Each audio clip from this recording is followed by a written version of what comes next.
శ్రీమాత్రే నమః. అందరికీ నమస్కారం అండి. లలితా సహస్రనామంలో 90వ శ్లోకం. చిచ్చక్తి చేతనారూప జడశక్తి జడాత్మిక గాయత్రి వ్యాహృతి సంధ్య ద్విజబృంద నిసేవిత.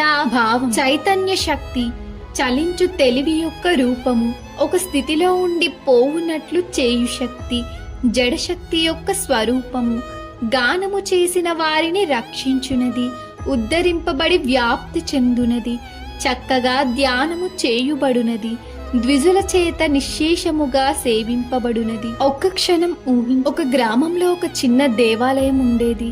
ప్రతిరోజు భక్తులు అమ్మవారి దగ్గరకు వచ్చి ప్రార్థించేవారు. కొంతమంది జ్ఞానం కోసం, కొందరు ధైర్యం కోసం, మరికొందరు సంతోషం కోసం. కానీ అందరికీ ఒకే అనుభూతి కలిగేది. అమ్మవారి సన్నిధిలో వారి మనసు ప్రశాంతమయ్యేది.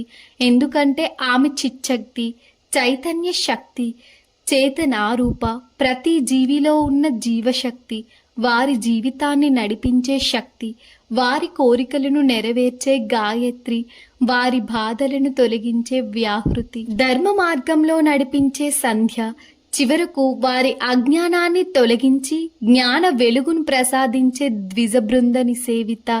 అందుకే భక్తులు గ్రహించారు, అమ్మవారు కేవలం దేవాలయంలోనే కాదు, ప్రతి జీవిలో, ప్రతి శ్వాసలో, ప్రతి మంచి ఆలోచనలో ఉన్నారని. ఈ శ్లోకం చెప్పే ప్రధాన భావం, అమ్మవారు ప్రతి జీవిలో చైతన్యంగా ఉన్నారు.